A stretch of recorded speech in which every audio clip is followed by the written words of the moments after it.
안녕하십니까. 이번 시간엔 각성과 수면, 수면과 각성을 하겠습니다. 여기 보시는 바와 같이 이렇게 하위 주제가 한 6개 정도 나뉩니다.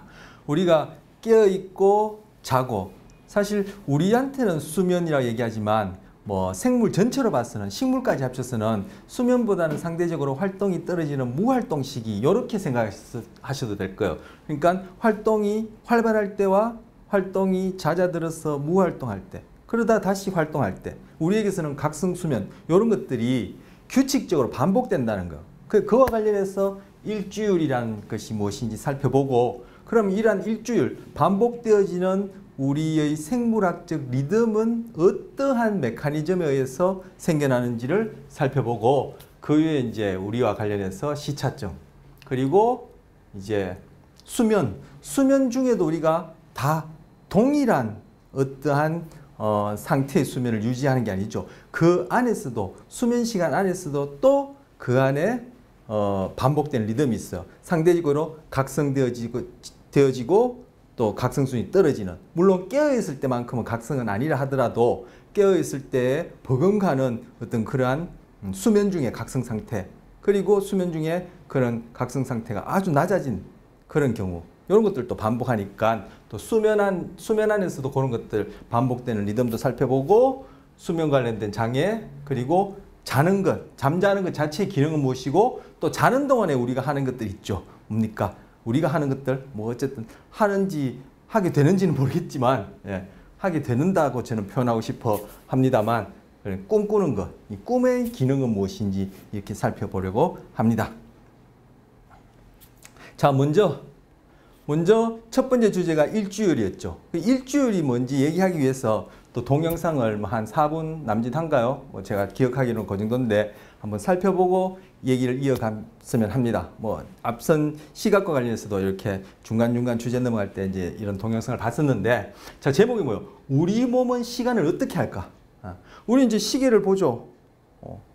하지만 그런 시계가 아니라 하루를 24시로 나누고, 서울과 일본, 중국 사이에는, 한국과 일본, 중국 사이에는 시간차가 있고, 미국하고 우리가는 10시간 또는 내외 남짓 시간차가 있고, 이렇게 우리가 만들어 놓은 어떤 문명이라는 이름의 시간이 아니라, 우리 몸은, 우리뿐만 아니라 다른 생물 전반, 이후에 말씀드리겠습니다.만 단세포인데 세포 핵이 없는 단세포, 그 단세포 중에서도 더 원시적인 형태의, 원시적이다, 즉 단순한 형태의 그런 단세포들도 바로 그 시간이라고 얘기할 수 있는 그러한 생물학적 기제가 있어요. 자, 그런 다른 생물들의 경우에는 차치하고, 우리 몸은, 즉 우리라는 요 생물학적 유기체는 어떻게 시간을 할까? 바로 첫 번째 나오는 주제, 일주율과 관련된 내용입니다. 이 안에, 일주일 안에 바로 우리가 다루려는 각성과 수면, 그리고 수면 안에서도 리듬, 이런 것들이 관련되기 때문에 바로 첫 번째 일주일 주제부터 살펴보려고 하고, 그와 관련된 동영상을 보려고 합니다.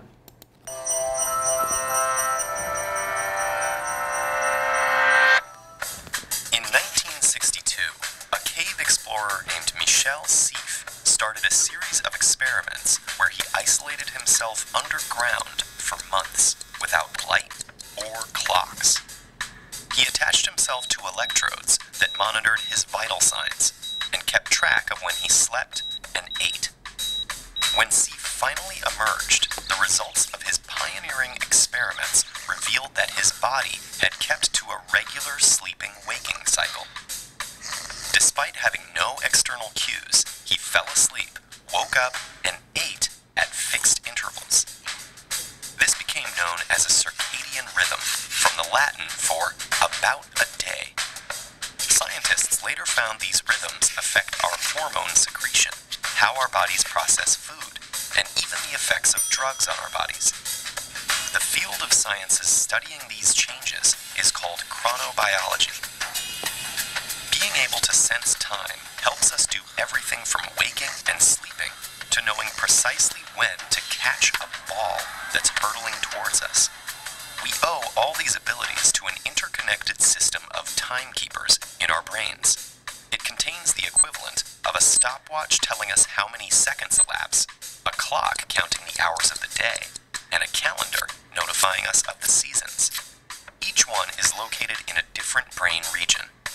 Seif, stuck in his dark cave, relied on the most primitive clock in the suprachiasmatic nucleus, or SCN, of the hypothalamus. Here's the basics of how we think it works, based on fruit fly and mouse studies. Proteins known as CLK, or clock, accumulate in the SCN throughout the day. In addition to activating genes that tell us to stay awake, they make another protein called PER. When enough PER accumulates, it deactivates the gene that makes clock, eventually making us fall asleep. Then, clock falls low, so PER concentrations also drop again, allowing clock to rise, starting the cycle over. There are other proteins involved, but our day and night cycle may be driven in part by this seesaw effect between clock by day and PER by night. For more precision, our SCNs also rely on external cues, like light, food, noise, and temperature. We call these Zeitgebers, German for givers of time. Seif lacked many of these cues underground, but in normal life, they fine-tune our daily behavior.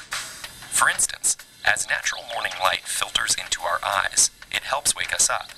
Traveling through the optic nerve to the SCN, it communicates what's happening in the outside world.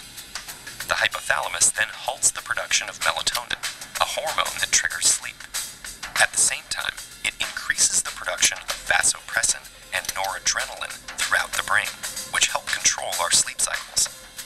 At about 10 a.m., the body's rising temperature drives up our energy and alertness, and later in the afternoon, it also improves our muscle activity and coordination. Bright screens at night can confuse these signals, which is why binging on TV before bed makes it harder to sleep. But sometimes we need to be even more precise when telling the time, which is where the brain's internal stopwatch chimes in. One theory for how this works involves the fact that communication between a given pair of neurons always takes roughly the same amount of time. So neurons in our cortex and other brain areas may communicate in scheduled, predictable loops that the cortex uses to judge, with precision, how much time has passed. That creates our perception of time. In his cave, Seif made a fascinating additional discovery about this. Every day he challenged himself to count up to 120 at the rate of 1 digit per second. Over time, instead of taking 2 minutes, it began taking him as long as 5. Life in the lonely, dark cave had warped Seif's own perception of time, despite his brain's best efforts to keep him on track. This makes us wonder, what else influences our sense of time? And if time isn't objective, what does that mean? Could each of us be experiencing it differently? Only time will tell. 자, 동영상에서 보신 내용이 바로 일주일에 관한 얘기입니다. 우리 그거 다룰 겁니다. 그리고 일주일이 어떻게 생겨나는지에 관한 생체 시계의 메커니즘을 분자가 어쨌니, 단백질이 어쨌니, 유전자가 어쨌니 이런 얘기가 나왔습니다. 그거 우리 교재에 있는 범위 안에서 살펴보려고 합니다. 자, 먼저 일주일입니다. 일주일은 동영상에도 나왔다시피 circadian rhythm이랍니다. 리듬이란 말은 뭔가 반복된다는 얘기죠. 그걸 번역하기를 율로 번역했습니다. 그런데 이 리듬이 어떻게 반복되느냐, 우리 시각과 관련해서 파장 얘기했었죠. 그것처럼 파장이 이렇게 넘실넘실, 파도가 넘실넘실 이렇게 반복되는 것처럼 뭔가 생리적인 상태가 그렇게 반복된다는 거. 그 리듬, 그걸 율로 번역하고, 근데 이것이 파장이 얼마냐, 우리 시각에서 얘기한 전자기파 비하정 그 파장이 얼마냐, 바로 이 리듬이 언제 한번 반복해서 제자리로 돌아왔다가 또다시 시작되느냐, 대충 하루 정도랍니다. 그래서 이게 circa가 circum해서 주위 변두리에서 about이라는 뜻이에요. 그래서 이게 대략이라는 뜻이고, dian이 이것이 하루라는 뜻이에요. 대충 하루의 주기를 가지고 리듬이 반복되고 또 반복되고 또 반복되는 거예요. 그래서 이 스케일의 리듬이 대충 하루니까 우리 인간의 경우는 이건 유기체들마다 조금씩 상이한데 인간의 경우는 이것이 24.3, 24.5 뭐 대충 요 정도. 이게 이 시간이죠. 예, 시간. 그러니까 하루 24시간보다 우리 시계 서울 기준으로 시계 또 뭐 그린치 천문대를 기준으로 또 뭐 영국, 미국 뭐 그죠? 호주 각각 그 시계 24시간 있죠. 그 24시간 그 기준으로 볼 때 24시간보다 조금 더 긴 24시간보다 조금 더 긴 주기로 이것이 반복되더라는 거예요. 어떤 우리의 생리학적 리듬이 그 동영상에서도 그것 하나하나 나왔었죠. 시계도 없고 빛도 없고 하루가 가는지 오는지도 모르는 동굴 속에서 있는데도 규칙적으로 먹었고 규칙적으로 자고 일어났고 그 안에서 뭐 규칙적으로 소변 대변도 받겠죠. 그런 내용들이 바로 일주율을 보여주는 우리의 자체적인 리듬이에요. 왜? 동굴 안에서 바로 그 자기가 실험자가 되어서 보여준 동굴 안에서 우리가 기준으로 삼을 만한 우리는 흔히 시계바늘 그죠? 오후 3시, 오후 5시, 아침 10시 하는 이것이 시간이라고만 그렇게 평소에는 늘 그렇게 뭐 부지불식간에 우리는 알든 모르든 그걸 기준으로 생활하고 뭐 살아가지만 그러한 시계나 하루가 갔는지 왔는지도 모르는 그런 빛 정보나 외부의 소리가 없는 아무런 외부 자극이 없는 깜깜한 동굴 안에서도 그렇게 반복되는 어떻게 대충 하루 근데 교재에 보면 그게 24.4인지 3인지 제가 기억이 안 납니다만 한번 살펴볼까요?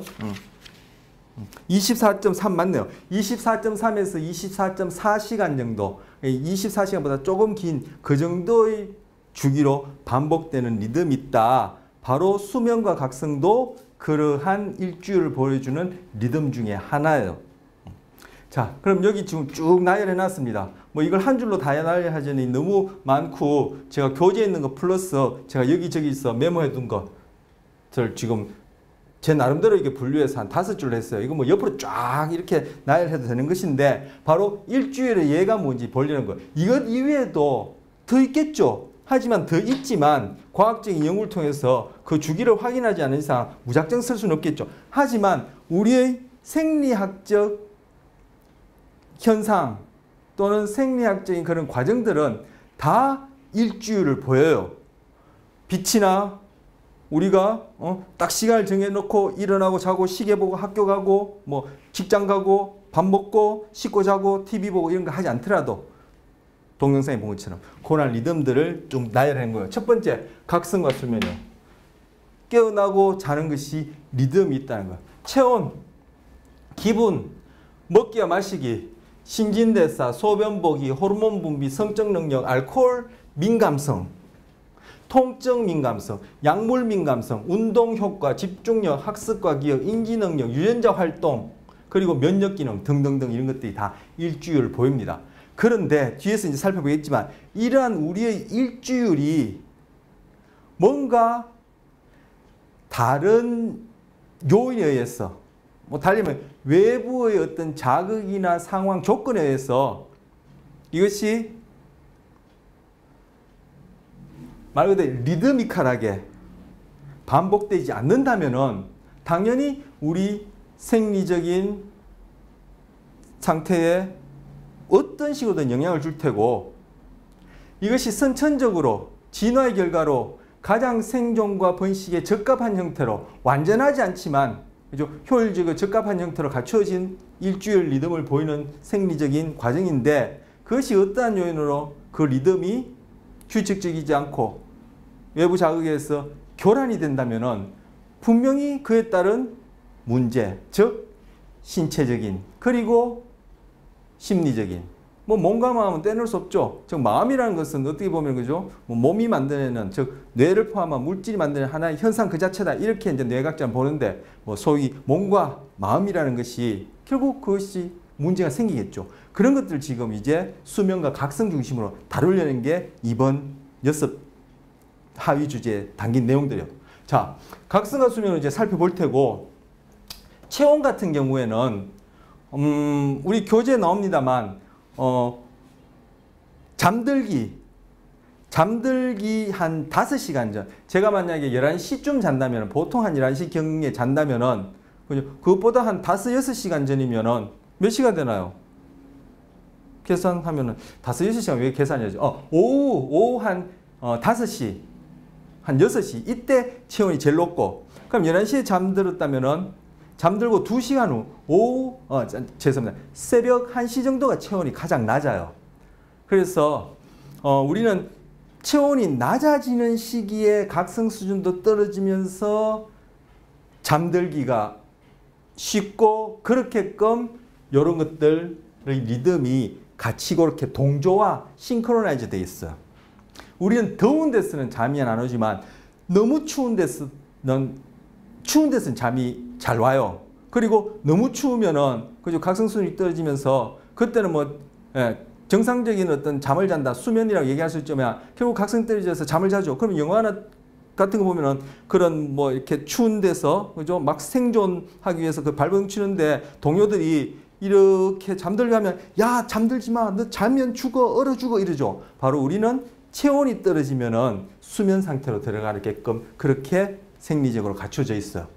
그런데 뒤에 나오겠지만 바로 이 체온이 수면하고 관련해서 밀접한 관련이 있고, 이것이 우리 주변에서 흔히 살펴볼 수 있는 증상이랄까요? 호소하는, 소위 심리적인, 신체적으로도 호소할 수 있는, 호소하는 그런 문제, 우울증하고 관련돼요. 우울증은 수면 장애, 우울증인데 잠을 잘 잘 리는 없겠죠. 즉, 잠을 잘 자게 수면의 질과 양과 시간만 조절하더라도 우울증이 치료가 돼요. 경감이 돼요. 그처럼 우울증이 생겼다면 수면장애는 반드시 따라와요. 그렇기 때문에 우울증하고 수면장애 이게 동기는 양면처럼 따라다니는데, 바로 이 수면장애, 우울증이 보이는 수면장애가 체온이 좀 전에 말씀드린 대로 잠들려고 할 때 서서히 낮아지겠죠. 잠들고 2시간 지나면 갑자기 체온이 뚝 2도씨, 3도씨 떨어지는 것이 아니라 통상적으로 자는 시간 몇 시간 전부터 서서히 낮아지겠죠. 그런데 서서히 낮아졌다가 잠들고 난 다음에 2시간 때 가장 낮아졌다가 점점 높아지면서 각성이 되어지는데, 우울증 환자들은 수면장애와 함께 이 체온의 그 리듬이 통상적이지 않아요. 통상적이지 않아요. 이게 체온이 벌써 일찌감치 잠들고 2시간 후에 최저가 되어야 되는데 벌써 일찌감치 체온이 뚝 떨어지는 최하를 보이는 이런 현상을 보여요. 자, 일주일 보이는 것 중에 이것들이 정상적 일주일 보이는데, 이것이 이제 살펴보겠지만 어떠한 이유로 문제가 생겨났을 때를 지금 한번 쭉 살펴보려는 거예요. 이거 살펴보는데 시간이 꽤 걸릴 것 같은데요. 자, 기분. 일주일 깨어지면, 즉 생리적인 리듬이 깨어지면 당장의 정서, 기분에 문제가 오고, 정서, 기분에 문제가 오면 당장의 사회성, 그리고 타인과의 공감력, 그리고 사회적 판단, 의사결정, 정서, 감정 이런 데 다 문제가 와요. 그리고 잠을 잘 못 자고 나면은, 자, 수면과 각성. 잠을 잘 못 잤다. 수면 리듬이 규칙적이지 못하다. 즉, 오늘은 기존에 보여주는 어떤 자고 깨는 이 리듬이 예전과 달리 오늘은 어떠한 이유로, 음주로, 아니면 시험 공부로, 또 다른 이유로, 스트레스로 방해받았다면 리듬이 깨어진 거죠. 그럼 당장의 기분이 나빠져요. 그 다음날 우울해진단 말이에요. 디프레스 된단 말이에요. 그리고 먹기와 마시기. 자, 먹기와 관련해서, 마시기와 관련해서 비만 얘기했어요. 잠을 제대로 못 잤다 하면은, 즉 수면 장애가 있게 되면은 우리가 자는 동안에는 위장에서 그렐린이라는 호르몬이 분비가 안 되는데, 잠을 제대로 못 잤다 또는 수면 시간이 짧다, 깨어있다 하게 되면 위장에서 그렐린이라는 호르몬이 분비돼서 혈액을 통해서 뇌로 들어가서 시상하부라고 들어보셨죠? 시상하부에 작용하면은 식욕이 생겨요. 그래서 다음날보다 훨씬 많이 먹게 되고, 이것이 바로 비만을 가져와요. 그래서 잠만 규칙적으로 잘 자도 체중 조절하는데, 비만 관리하는데 또 무시 못하는 그러한 영향력을 주기도 해요. 자, 신진대사, 소변 보기, 호르몬 분비. 호르몬 분비와 관련해서는 아침에 깨어났을 때, 저 같은 경우는 그 시간에 깨어나는 경우가 없는데, 깨어날 즈음에, 즉 깨어나기 전이 되겠죠. 저 같은 경우에는. 뭐 다른 분들은 그 시간에 깨어난 분도 계시겠지만, 다른 분들 그 시간에 깨어난 분들은 또 그 시간보다는 좀 더 몇 시간 이를 것 같아요. 통상 한 5시 정도. 예를 들어서 아침에 한 7시쯤 일어난다면은 한 5시 정도로 할까요? 그때 스트레스 호르몬이 제일 많이 분비돼요. 그래서 아침 일찍 일어나서 등교하는 어린 학생들은, 어린 학생, 중고등학생이 어리다 하긴 좀 어리죠. 청소년들은 잠이 많을 시기예요. 상대적으로 성인이나 노인에 비해서 올빼미형이란 말이에요. 늦게 자고 오래 자고 늦게 일어나는데 얘들이 새벽에 같이 일어나서 아침에 등교한다. 스트레스 호르몬이 가장 많이 분비되고 기분이 제일 더러울 때 가서 공부를 시작한다는 거야. 그게 학습 효과. 여기도 하죠. 학습과 기억에 효과가 있겠어요? 바로 이런 것들을 적용해서 어느 나라에서는 등교 시간을 바로 일주일에 맞게끔 조절하기도 해요. 자, 등교 시간이 너무 이런 경우에는 바로 이런 호르몬 분비, 기분, 학습과 기억이 갖고 있는 자체적인 생물학적 일주일 리듬하고 안 맞는 거죠. 즉 등교 시간이 이 일주일을 교란시키는 거죠. 그래서 기분도 나빠지고 스트레스 호르몬도 가장 많이 분비되고 집중력도 안 생기고 학습과 기억이 비효율적인 그러한 현상을 낳는 거예요.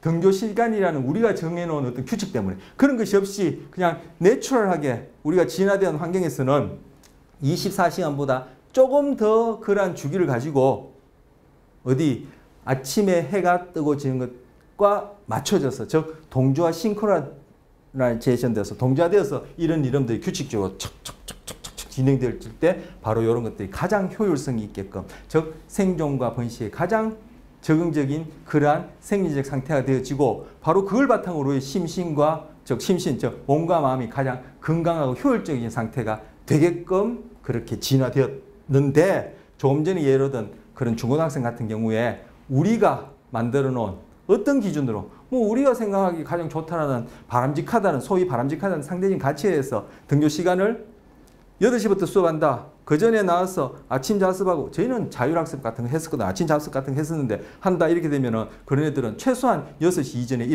일어나야 될 때 바로 그런 문제가 생길 수 있다는 그런 얘기를 앞으로 이제 할 텐데, 수면과 각성을 중심으로 한다는 얘기예요. 그래서 지금 기분 호르몬 얘기하다가 스트레스 호르몬 얘기하다가 지금 학교 등교 시간과 일주일간의 컨플릭트, 갈등으로 인한 문제 잠시 얘기했습니다. 성적 능력. 자, 하루에 5시간 자는 남자는, 성인 남자는 하루에 7시간 자는 성인 남자보다 고환이 눈에 띄게 작아요. 지금 뭐죠? 생식 능력이 그만큼 떨어진다는 거예요. 즉 테스토스테론이라는 성적 호르몬 분비도 훨씬 낮아요. 그게 어느 정도 낮냐면은 그런 식으로 쭉 5시간이나 5시간 미만 자는 사람하고 통상적으로 7시간 또는 7시간 이상 자는 사람을 비교해 보니까 이 5시간이나 5시간 미만 자는 남성의 경우에 한 10년 정도 더 나이 든 사람의 성적 능력, 그리고 거기에 해당하는 테스토스테론 수치를 보내는, 그만큼 노화를 가져오는 거예요. 남자의 경우는 아니라 여자의 경우도 공이 그래요. 자, 성적 능력도 일주일을 보내죠. 그리고 성적 능력이 가장 최고인 것이 하루 중 특정한 시간대가 있고, 그것이 최하인 것이 특정한 시간대가 있어. 여러분 스스로 경험하시지만 성적 욕구가 24시간 중에 밤낮 24시간 중에 가장 성적 욕구가 많은 그러한 경우 경험하시죠? 한번 살펴보세요. 내가 언젠지 그런 걸 며칠 동안 이렇게. 그리고 요거는 일주일이지만 계절별로도 있어요. 요건 지금 일주일 얘기 아닙니다. 이거는 이제 계절별로, 이건 1년율이라 그러는데, 다른 동물들, 즉 발정기가 있는 동물들은 그죠? 봄에 그죠? 새끼를 베어서 임신했다가 낳고, 걔네들은 계절마다 딱 정해진 그러한 성적 능력도 있죠. 우리 사람 같은 경우에는, 여자분들은 어떻죠? 매달 대충 28일 주기로 또 성호르몬의 분비가 남자와 달리 또 이렇게 리듬을 보이니까, 여자분 같은 경우에는 한 달을 주기로 또 성적 능력 또는 성욕이 가장 높고 낮은 그런 리듬이 있어요. 물론 하루 안에도 있지만, 그런 경우에 이제 일주일이라 부르는 일주일은 대충 하루의 리듬을 얘기하고 그런 경우 같은 경우는 이제 한 달 주기로 동물의 발정기 같은 경우는 1년 주기로 이렇게 볼 수 있는 리듬이에요. 자, 성적 영역 금방 일주일을 보이는데 그것이 리듬이 깨어졌을 때 어떤 문제가 생기냐. 금방 말씀드린 대로 남자 같은 경우에 고환이 작고 테스토스테론의 분비 수치가 낮다. 즉 10년 정도 더 나이 든 그런 노화의 현상을 보인다. 이런 얘기 지금 드린 거예요. 자, 알코올 민감성. 하루 중에 언제 알코올에 가장 민감한지 그런 것도 리듬이 있어요. 통증 민감성. 하루 중에 언제 제일 아프다고 느낄지 그런 것도 있어요. 언제인 것 같아요? 여러분 한번 스스로 편찮았을 때 생각해 보세요. 그리고 아까 체온 얘기했지만 뭐 감기를 걸렸다든지 그죠? 해서 열이 날 때 막 열이 나서 그죠? 뭐 고열에 시달릴 때도 보면은 하루 동안 내내 열이 나는 게 아니에요. 바로 늦은 오후 그죠? 그 시기에 가장 고열이 나고 그다음에 또 점점 열이 또 상대적으로 식었다가 또 이렇게 고열이 나고 이런 식으로 그런 체온이 변해요. 즉 통증에 대한 민감도도 민감할 때고 있고 상대적으로 둔감할 때도 있어요. 자, 약물 민감성. 똑같은 약을 먹더라도 최소한의 용량으로 최대한의 부작용이 없이 약물 효과가 가장 좋은 약 먹는 시기가 질병의 경우마다 사람의 경우마다 있다는 거예요. 물론 우리는 호모사피엔스라는 종으로 이름 붙여놓은 유사한 그러한 생물학적 특성을 가지기 때문에 저나 여러분이나 약물에 대해서 가장 잘 반응하는, 즉 약발이 가장 잘 받는 24시간 중에 어떤 시간대가 있겠죠. 그 안에서는 다 똑같지는 않고 조금씩 차이 나는 것은 남자냐 여자냐, 그리고 여자분 같은 경우에는 그죠, 한 달을 주기로 호르몬의 분비와 관련해서도 또 영향이 있을 테고, 그 남자를 하더라도 성인이냐 어른이냐에 따라 또 여러 가지 그런 체질에 따라 그 약물이 최소한의 약물로 가장 큰 효과를 내고 부작용이 가장 적은 그런 시간대가 있다는 거예요. 그것이 하루 중에 민감성이 올라갔다 내려갔다 왔다 리듬을 보인다라는 거예요. 그런데 아까도 말씀드렸지만 이런 리듬들이 교란이 되어지면 똑같은 약을 먹더라도 효과는 없고 부작용만 커지고 이럴 수 있겠죠. 통증도 그죠? 가장 민감할 때 뭐 치과를 간다든지 어떤 뭐 수술을 받는다든지 아니면 이것이 교란되어서 그죠? 늘상 그렇지 않은 사람보다는 나는 통증에 민감하다. 그러면 신체적인 통증에 민감한 당연히 심리적인 통증, 즉 스트레스도 민감하거든요. 이런 사람들은 그죠? 사회적인 관계에 있어서 굉장히 의사결정이나 판단에도 영향을 받고 자기 개인적인 심리에 있어서는 정서와 관련된 어떤 여러 문제를 겪을 수 있죠. 자, 운동 효과도 아까 여기 동영상에 나왔습니다만 오후 3시 때 가장 몸이 깨어난다 했었어요. 똑같은 운동을 하더라도 그죠? 체육관에 가더라도 그 시간대에 가서 하면은 똑같은 운동을 하더라도 더 효과를 많이 보고 사고나 부상을 막을 수 있다는 거예요. 그런데 내가 밥벌이 하는 이유로 또 다른 이유로 학교 생활로 운동을 하긴 해야 되는데 그 시간대에 하지 않으면은 똑같은 운동을 하고 투자를 하고도 효과도 적을 수도 있고 어떻게 보면은 몸이 상대적으로 둔해서 사고가 날 확률도 높다. 이렇게도 얘기할 수 있겠죠. 자, 집중력. 집중력도 그렇고. 학습과 기억, 아까 말씀드렸죠. 그리고 인지능력 이런 것들.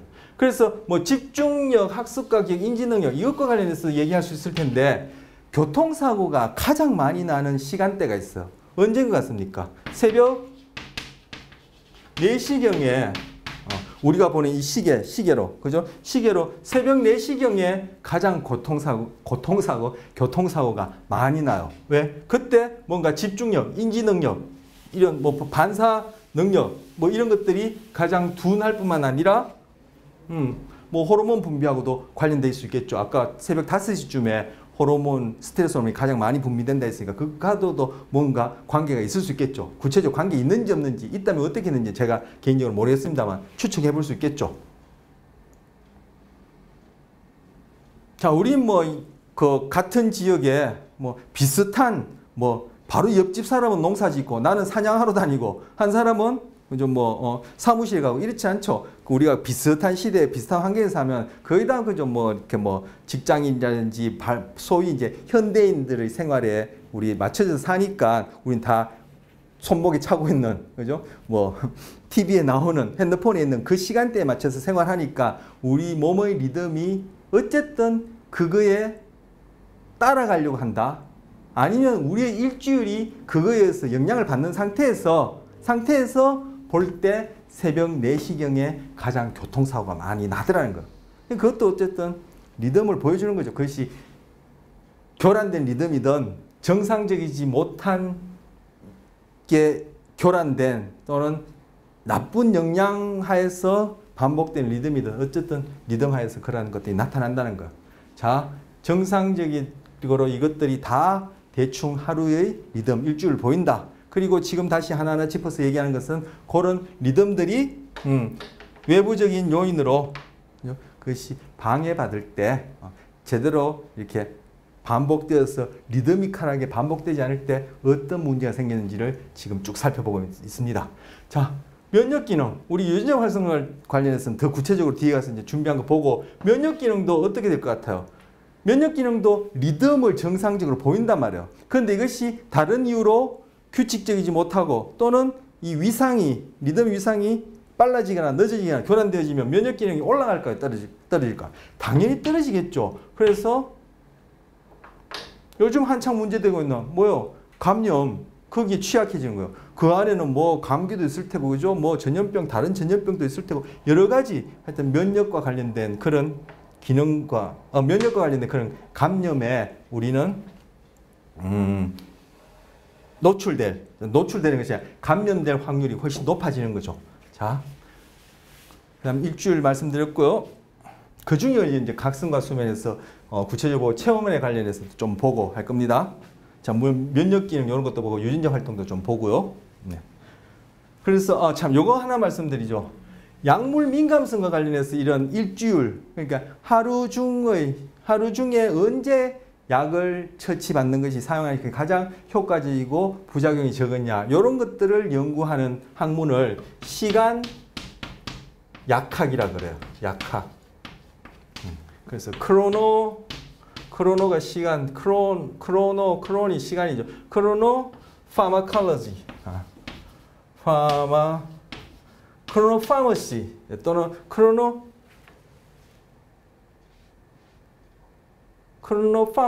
크로노 파마콜로지, 예, 그래요. 크로노 파마콜로지 하면 양리학이 될 테고, 크로노 파머시 하면 약학이 되나요? 크로노 파마콜로지, 예. 시간 약학, 시각 약학 이렇게 얘기를 해요. 그리고 아까 봤듯이 이런 일주일과 관련된 이런 연구를 하는 분야를 시간 생물학 해냈어. 크로노 바이올로지 이렇게 얘기를 해요. 시간과 관련된 생물학. 우리가 지금 하고 있는 것이 바로 이것과 관련된 내용을 우리 수준에서 살펴봤고 또 이거 관련된 직간접적으로 관련된 내용이 이후에 이렇게 소개가 돼요. 요거는 아까 동영상에 있었던 얘기고 지금 약물 민감성과 관련해서 이런 것들 시간 약학이라 한다. 예. 크로노 파마콜로지를 한다. 예. 파머시는 크로노 파마콜로지를 한다. 제가 갑자기 파마콜로지 헷갈리네요. 네. 그럼 다음 내용 보시면 너무 넘어갔습니다.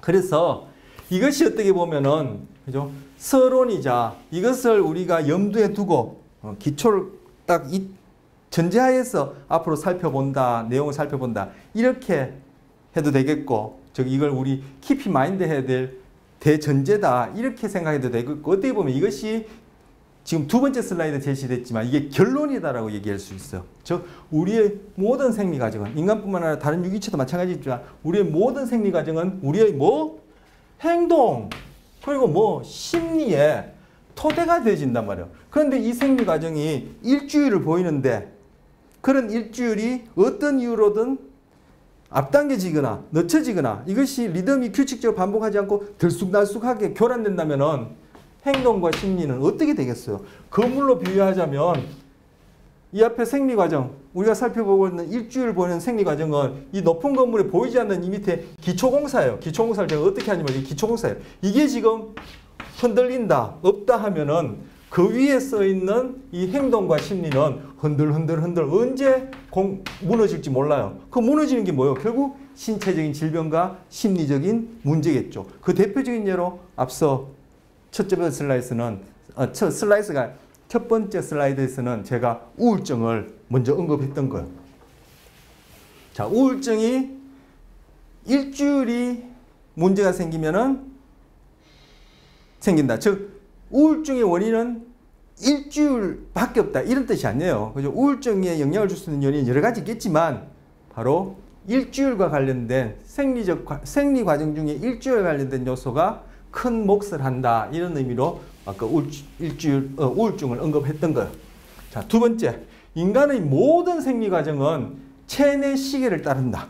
바로 이 체내 시계, 바디 타임을 따라서 나타나는 생리 과정이 리듬을 보인다는 거예요. 어떻게? 대충 24시간의 리듬을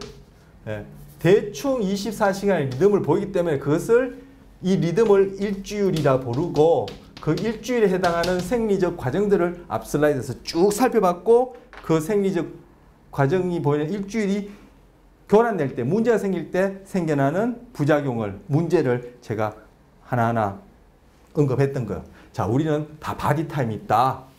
바로 이 바디 타임, 우리 몸 안의 시간, 즉 체내 시간, 몸 시간, 체내 시간,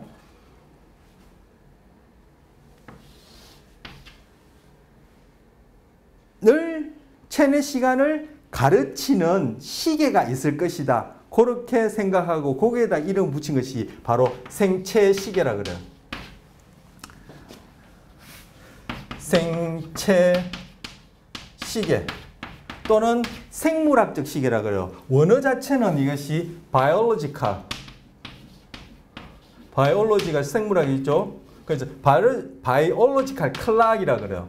그걸 생체 시계, 생물학적 시계라 부르는데, 바로 우리 손목에 차고 있는 그런 시계에 비유해서 우리 생물학적 시계가 있다. 그 생물학적 시계가 똑딱똑딱 흘러가는, 거기에 맞춰서 우리 몸 안의 시간은 지금 새벽 2시다, 오전 7시다, 그리고 오후 1시다, 저녁 9시다, 이렇게 시간을 나타내고, 우리 몸 자체 생물학적인 시간을 나타내고, 그 시간표에 맞게끔 아까 살펴봤던 여러 가지 생리적 과정들이 리듬을 보인다. 이런 내용입니다. 우리 아까 살펴본 그 이외에도 더 있겠죠. 모든 생리적 과정이라 했으니까 앞에 열거한 것 뿐이겠습니까? 자, 그 다음째, 이러한 생물학적 체내 시계, 바디 타임. 즉, 바디 타임이 지금 오전, 오후다, 새벽이다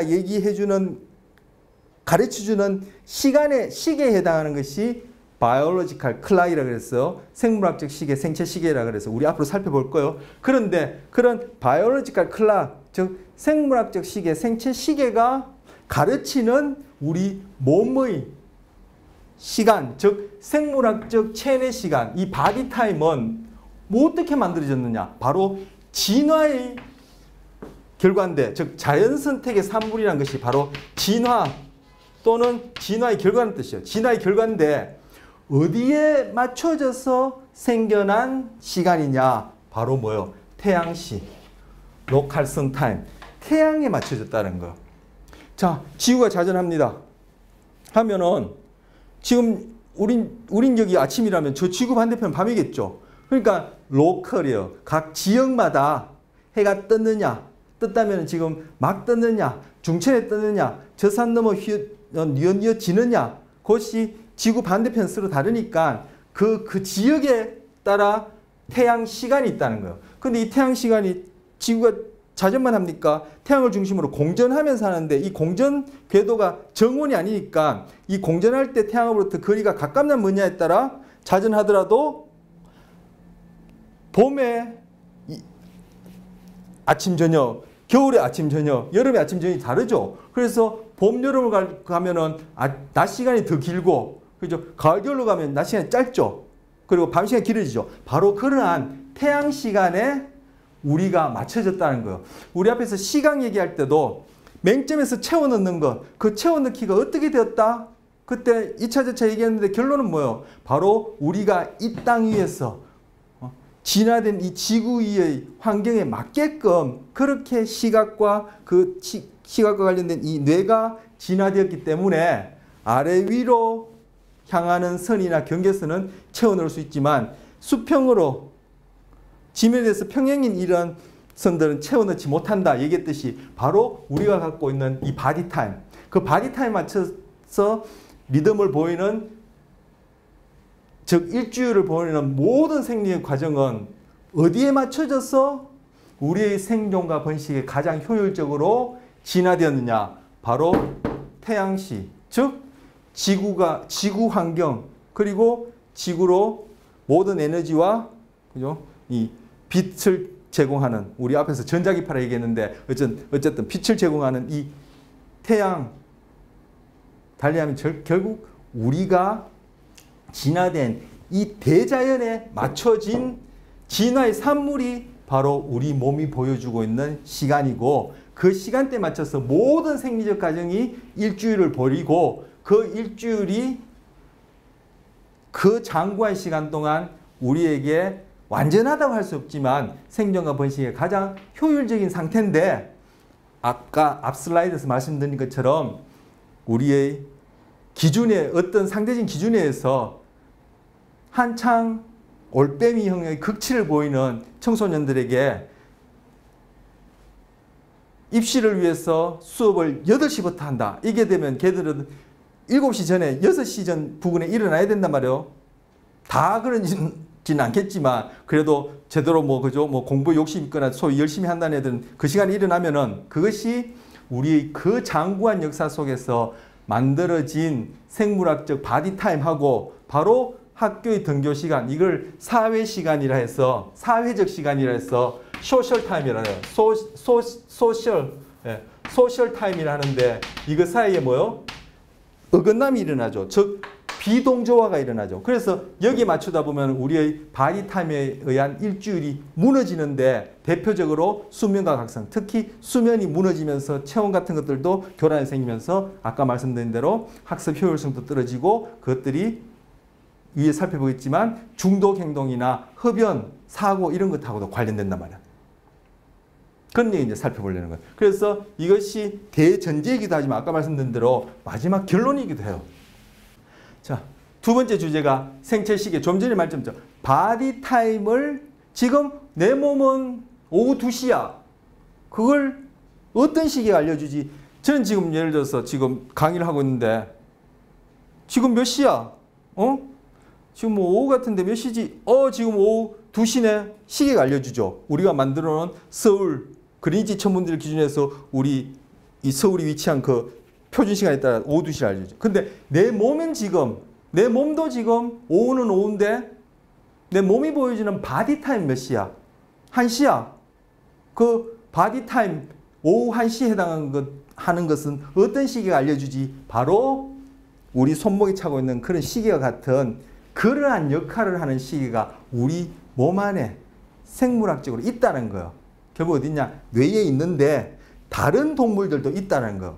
그러한 것을 바이올로지컬 클락에서 생체 시계, 생물학적인 시계를 부르고, 그럼 그런 시계는 어떻게 돌아가는데? 손목에 있는 시계는 이게 톱니바퀴에 의해서 돌아간다. 아니면 전자시계 같은 경우에는 또 전자장치에 의해서 돌아간다. 모래시계 같은 경우에는 모래가 내려오면서 돌아간다. 그래서 시간을 알려준다 하지만 우리 몸에 있는, 즉 뇌에 있는 이런 생물학적 시계는 도대체 어떻게 시간이 이렇게 돌아가지?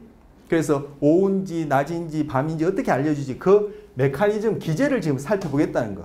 자, 우리는 뇌 안에 이 생물학적 시계에 해당하는 것이 있고, 그 생물학적 시계가 어떠한 기제에 의해서 우리 바디 타임이 아침인지 저녁인지 밤인지 그죠? 새벽인지 알려준다고 했는데, 자, 우리를 얘기를 떠나서 다른 동물들한테도, 어떤 동물? 아까 초반에 말씀드렸듯이 단세포라도 핵이 있는 세포는 그래도 좀 더 복잡하고 진화된 상태예요.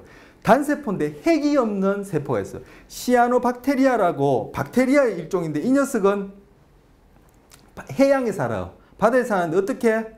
낮 되면 즉 햇볕이 태양시, 아까 우리가 진화된 바로 그 태양시 아래에서 그 세포에 핵도 없는 단세포인 시아노박테리아도 그 태양시에 맞춰서 태양이 떴다, 즉 빛이 있는 밝은 곳, 즉 소위 우리가 낮이라고 얘기한 시간대는 이 녀석이 수면이 떠올라요.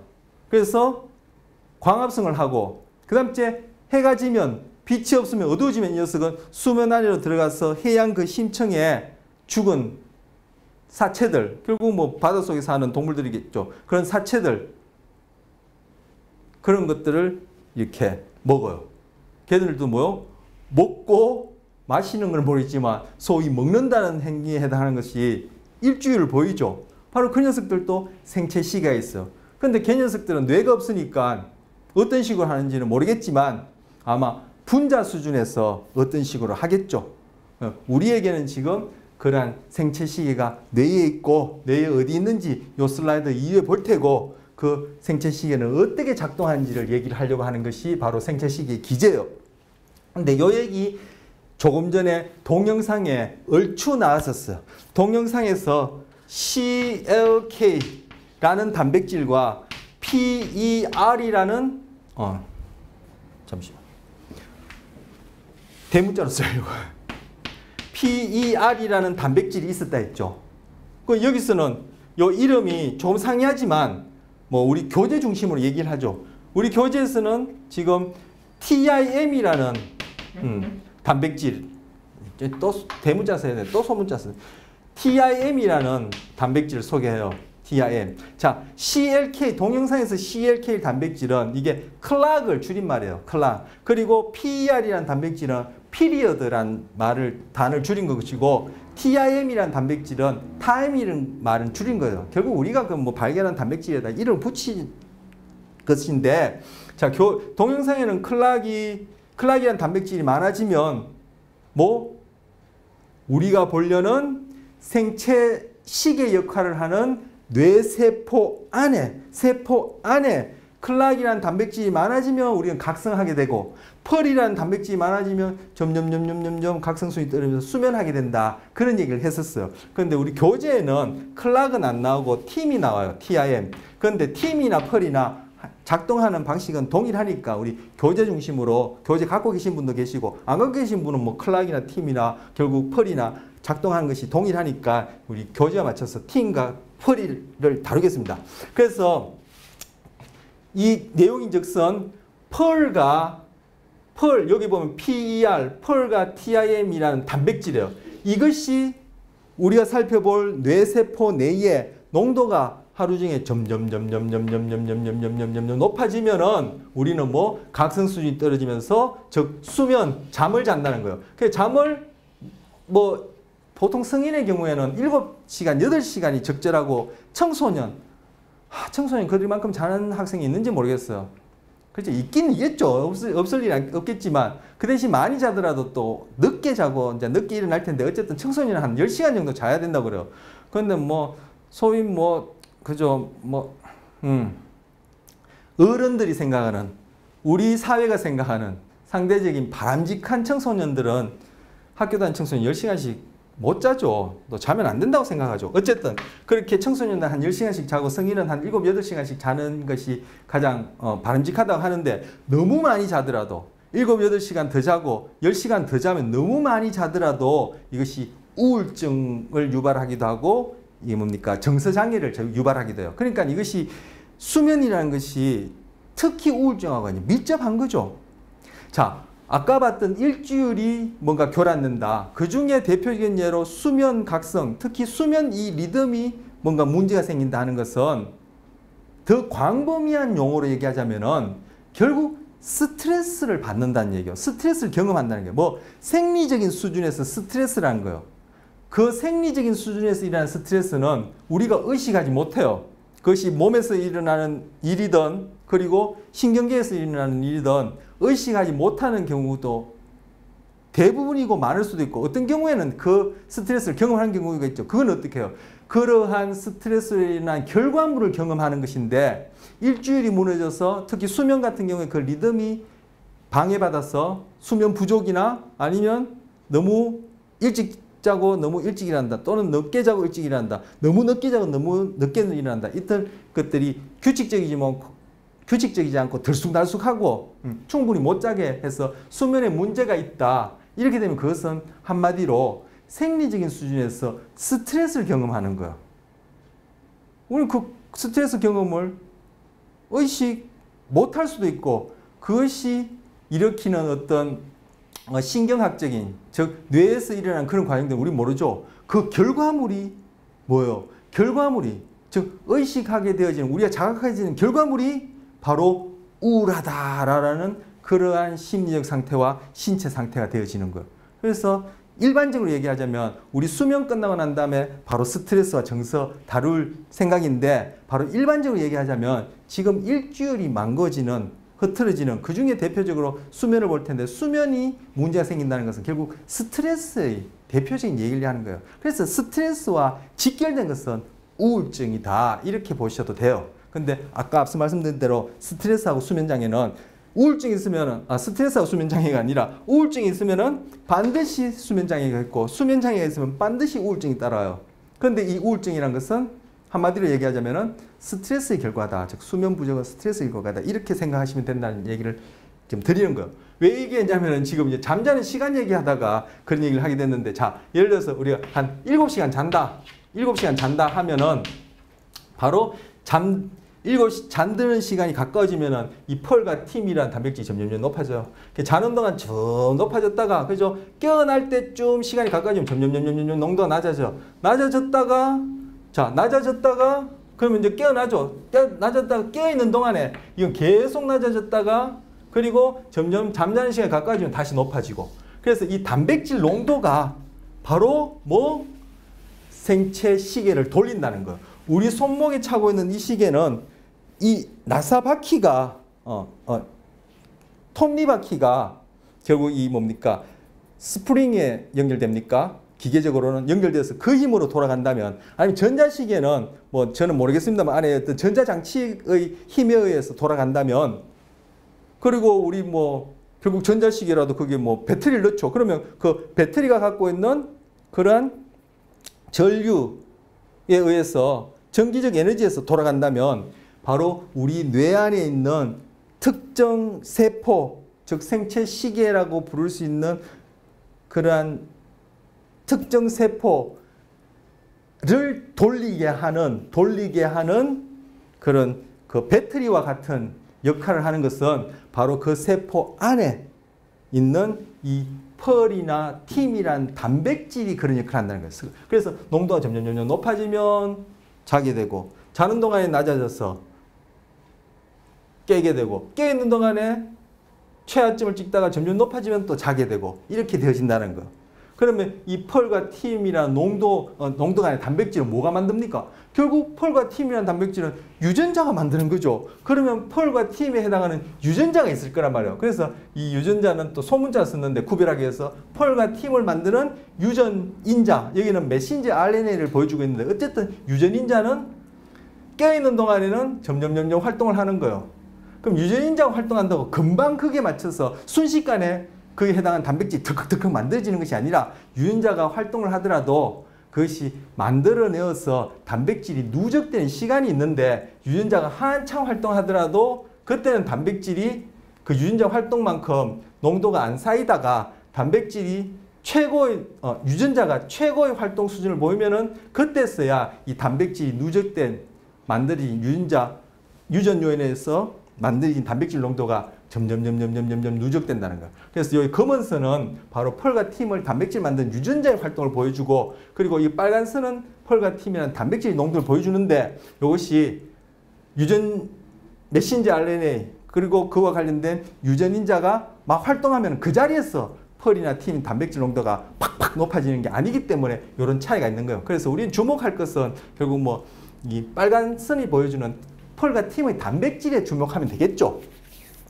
그와 관련해서 이렇게 서로 시간 차이는 있지만, 그죠? 펄과 팀이라는 단백질을 만드는 유전자도 이렇게 밤낮에 따라 활성 수준이 다르더라. 결국 뭐요? 이 유전자도, 이 단백질도 뭐요? 일주율을 보이는 거죠. 일주율을. 하루 대충 24시간의 활동 수준, 농도 수준이 리듬을 보이는 거예요.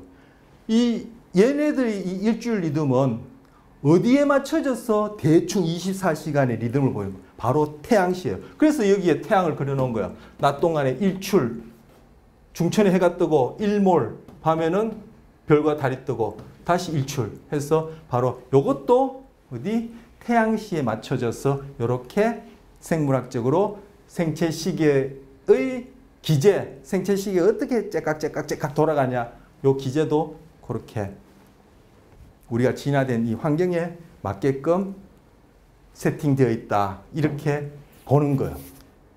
자, 그러면 바로 이러한 단백질이 만들어지는 그 세포, 뇌 안에 있는 세포는 무슨 세포인데 어디에 있는데? 앞에 있냐, 뒤에 있냐, 머리에 있냐, 눈앞에 있냐, 뭐 그죠?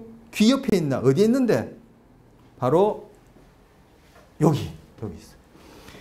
이것이 시상이에요. 우리 지난 시간에 시각 경로 얘기하면서 망막에서 시작된 정보가 시상을 한번 거친 다음에 후두엽의 1차 시각 필로 간다 했죠. 바로 요게 시상이에요. 요거는 요 뇌는 여기서 보여준 요 뇌, 그죠? 오른쪽 왼쪽 요래 있는 뇌를 반으로 딱 잘라서 오른편 뇌의 안쪽 면을 보여주는 거예요. 이게 이마 쪽이고 뒤통수 쪽이에요. 딱 반을 잘랐을 때 좌우 대칭인 건 아시죠? 그래서 반을 잘랐을 때 여기 보여준 요 부분이 시상이에요. 시상은 그때 탈라무스라 해서 이 이름이 작은 방, 뭐 심부의 침실 이런 뜻이 있다 했는데 이 시상은 후각을 제외하고, 그죠? 소위가 아니라 후각을 제외하고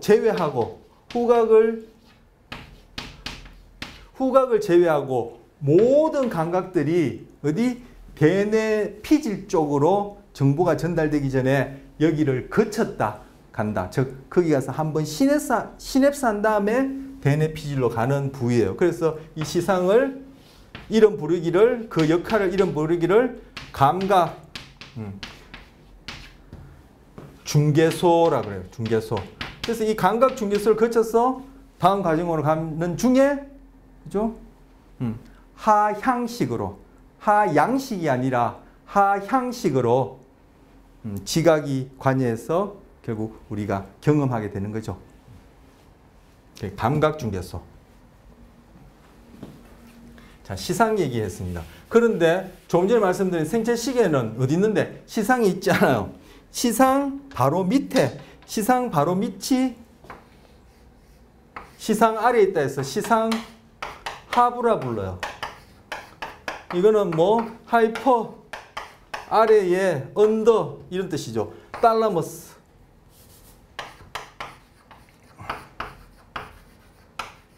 탈라머스가 시상이고 하이퍼가 아래, 언더 이런 뜻. 하이포탈라머스라 해서 시상 하부. 말 그대로 시상보다 작고 시상보다 아래에 있는 부위다는 얘기 뜻이에요. 바로 시상 하부의 특정 부위에 있어요. 뭐? 생체 시계가. 아까 단백질이 축적되고 한다라는 것이, 즉 단백질이 세포 내에서 축적되어서 생체 시기를 돌린다. 째깍째깍째깍 돌아가서 결국 우리의 몸의 시간, 바디 타임을 알려준다 했는데 바로 그 단백질이 누적되었다 또 감소되었다 하는 그 세포가 어디 있느냐? 바로 시상 하부의 특정 부위에 있어. 그 시상 하부의 특정 부위 이름을 시교차 위핵이라 불러요. 교재 보시면, 그리고 제가 배울 때는 시교차 상핵이라 불렸어. 상핵. 이때는 상자 위상자죠. 그걸 요즘 한글 쓰기를 한다 해서 이 책에서는 상자 대신 위라고 붙인 거예요. 뭐 시교차도 한자고 핵도 한자인데 위만 바꾸면 뭐 하겠어. 근데 어쨌든 그렇게 뭐 그 해부학 책에 그 의학 해부학 학회에서 그렇게 이름을 한글 바꾸기로 해서 저렇게 한 거예요. 어쨌든 시교차 상핵, 시교차 위핵이에요. 왜 시교차 상핵, 시교차 위핵이라 부르냐 하면은 이 이름이 수프라가 뭐예요? 위란 뜻이죠. 수퍼 할 때, 그죠? 위, 그죠? 또는 뭐의 범위를 더 초월하는 이런 의미가 있죠. 그리고 여기 보면 키에즘, 카에즘, 키에즘 이게 뭐 교차한다, 즉 이게 크로스한다는 뜻이에요. 이렇게 엇갈린다는 뜻이에요. 메티가면 형용사죠. 그래서 수프라키에즘이 뭔가 교차하는 것 위에 있는 뉴클리어스, 핵이란 뜻이에요. 자, 핵은 무슨 뜻이냐면은 뉴런의 전형적인 형태는 세포체에 가지돌기가 쭉쭉쭉쭉 나 있고 그 돌기 중에서 가장 긴 것이 축삭돌기를 했어요. 바로 이게 쭉 이렇게 세포체에서 짧은 이러한 돌기는 가지돌기, 그리고 요거는 몸통 세포체, 그리고 이게 축삭 돌기인데 바로 이 가지돌기와 세포핵들이 많이 모여 있는 경우, 그러면 이 녀석들이 많이 여기 가지돌기와 세포체들이, 핵이 아니라 참 세포체들이 많이 모여 있고, 이 녀석들이 축삭을 이쪽 방향으로 쭉 전체적으로 다 이쪽 방향으로 보내서 또 다른 부위로 갈 수 있겠죠. 우리 당장의 예로 시각 같은 경우에 배웠던 시각 같은 경우에 망막에서 시작된 신경질 세포 축삭이 쭉 어디로 갔습니까? 시상으로 다 보냈잖아요. 그것처럼 뇌 안에서도 어떤 부위에서 어떤 부위로 신호가 갈 때 세포 하나가 모든 정보를 처리하는 거 아니죠. 엄청나게 많은 세포들이 모여서 세포체들과 가지돌기가 있는 부위에 모여서 그것들이 정보를 다른 부위로 축상을 보내서 쭉 보내준단 말이에요. 그럼 바로 이렇게 세포체들과 가지돌기가 모여있는 이 부분을 핵이라고 불러요. 그래서 무언가 교차되어 있는 바로 위에 있는 핵 해서 시교차 유핵이에요.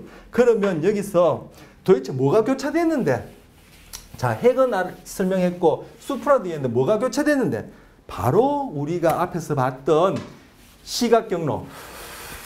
바로 이거 시각경로죠. 시각경로에 좀 전에 얘기했지 않습니까? 망막에서 시작된 신경질 세포 축삭이 쭉 가는데 지난 시간에 일부는 같은 편, 오른편은 오른편, 왼편은 같은 편으로 가고 일부는 반대로 건너간다 했죠. 그리고 이 녀석도 일부는 같은 쪽으로 일부는 건너간다 했죠. 바로 건너가는 이 부위가 여기서 얘기하는 이 교차예요. 근데 이것이 뭐? 시신경, 시각과 관련된 시신경이 교차되기 때문에 앞에다가 시자를 붙인 거예요. 그래서 여기서 키아지메틱은 바로 어디? 요거 교차하는 요 부위. 그래서 시신경이 교차되는 부위. 즉 이게 오른편이고 왼편이죠. 오른편에서 시작된 신경질세의 축삭이 건너가고 왼편에서 시작된 신경질 세포의 축삭이 건너가요. 다 건너가는 거 아니에요. 일부는 또 이렇게 안 건너가고 그대로 시상으로, 일부는 또 안 건너가 시상하는데 건너가는 이 부위, 바로 이걸 부위를 바로 시교차라 그러고 이것이 바로 카이에즘이에요. 카이에즘이요. 바로 여기요. 카이에즘. 바로 위에 있는 신경세포 핵이에요. 어디 위에 있느냐. 자, 이거는 지금 밑에서 보여준 거죠. 그러니까 이렇게 봤을 때 이거 위에 있으면 저 반대편에 있어야 돼요. 그게가 어디냐 하면은 바로 여기인 거예요. 아까 시상 하부 중에 어떤 부위예요. 여기 그림으로 보이실지 모르겠지만 자료 갖고 계신 분은 요 시상하부 그림 여기 밑에 뭐 약간 이렇게 잘려나간 단면 같은 게 보여요. 요게 줄 것을 여기 뭐라 했냐면은 옵티카이즘이라고 써놨어요. 이게 바로 시교차예요. 시교차. 그래서 여기서는 반을 잘라버린 바람에 시교차가 여기가 이렇게 뚝 잘려버려 가지고 이 시교차가 여기 단면만 나타나는데 바로 시교차 위에 있는 시상하부 부위에 있는 것이 바로 바이올로지컬 클락, 우리에게 있어서 생체 시계고, 바로 거기에 있는 핵들, 즉 신경세포 체 안에서 폴과 팀이란 단백질이 높아졌다 낮아졌다 높아졌다 낮았다 하는 것이 바로 우리 몸 안에 바디 타임을 만들어내요. 동굴 속에서 빛이 없고 시계 없더라도 우리 몸 안에 바디 타임을 맞춰서 수면, 각성, 체온, 먹고 마시기, 소변 보기, 호르몬 분비, 혈압, 그리고 뭐 면역 기능, 이 모든 생리 과정이 그 바디 타임 맞춰서 체칵 돌아가요. 뭐 높았다 낮았다 높았다 낮았다 활성수준이 높았다 낮았다 하면서 뭐 대충 24시간보다 좀 긴 주기로 리듬을 보이는데, 이 리듬이 왜 24시간에 맞춰졌냐? 지구가 태양 주위를 돌면서 24시간마다 대충 24시간마다 자전하니까 거기에 맞춰져서 진화된 결과물이다. 바로 바디 타임이고, 그 바디 타임을 가르치는 생체 시계는 시교차 바로 위에 시상 하부에 있는 수프라키아지메틱 유클리어스고, 그 유클리어스를 이루는 신경세포 체 안에 폴과 팀이라는 단백질이 높아졌다 낮아졌다 높아졌다, 농도가 많아졌다 적어졌다 많아졌다 적어졌다 낮아졌다 하면서 바로 생체 시계를 돌린다라는 거예요. 이게 생물학적 시계, 즉 생체 시계의 메커니즘, 기제예요. 그래서 이 식교차 위에 식교차 상액을 줄여서 앞에 S 따고 그리고 C 따고 N 따서 SCN, SCN 이렇게 불러요. 제가 그게 96년, 2006년 얼마 안 되네요. 96년, 2006년 10년인가요? 10년밖에 안 되나? 아, 그전에도 했구나. 그래서 대충 한 10년 이상 세포 들여다보면서 지난 시간에 얘기했고 조금 전에 얘기했던 시냅스 상에서 일어나는 신호를 이렇게 소위 연구한다시고 한 부위가 바로 이 SCN이에요. 제가 한 것이. 자, 이걸 줄여서 SCN 합니다. 자, 그 다음 SCN 지금 식교차 위에 저는 이제 SCN 또 얘기할 거예요. 뭐 짧으니까 얘기하기 좋죠. 자, SCN 다시금 보여줍니다. 지금 요거 뭐예요?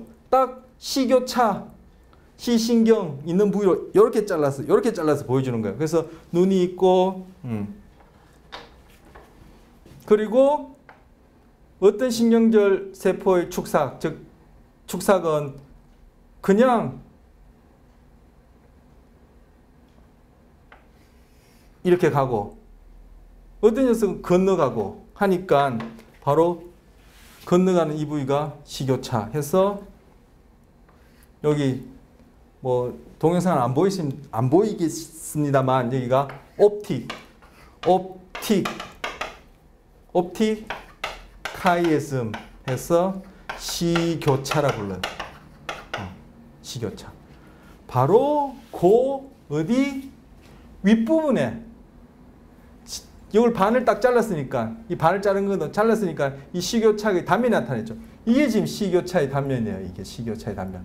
시신경이 있지만 이만큼 덜렁덜렁 달려 있고 그 식교차 바로 위에 부분이 이 부분인데 이게 바로 시상하부란 말이에요.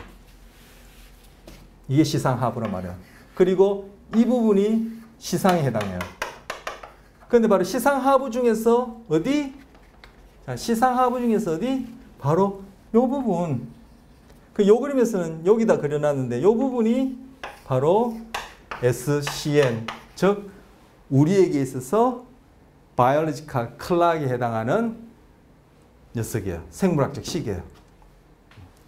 시상하부 안에도 세포 핵들이 여러 개가 있고 그 세포 핵들마다 그 관련되는 기능들이 있는데 바로 요 SCN이란 요 부분은 생물학적 시계, 생체 시계 역할을 해요. 그래서 우리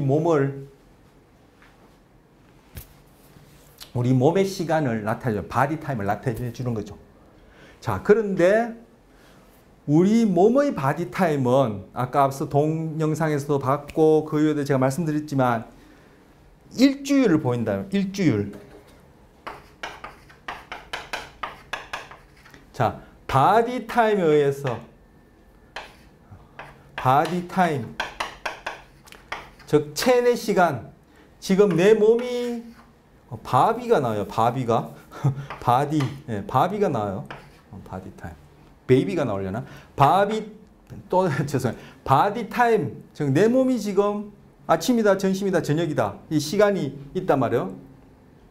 그 시간을 가르쳐 주는 것이 SCN이라는 생체 시계인데 그 생체 시계가 가르쳐 주는 시간에 맞춰서 우리의 생리적 과정이 높아졌다, 낮아졌다, 높아졌다, 낮았다 하는데 이 반복되어지는 주기가 한번 높아졌다가 한번 낮았다가 다시 한번 높아지는 이러한 주기가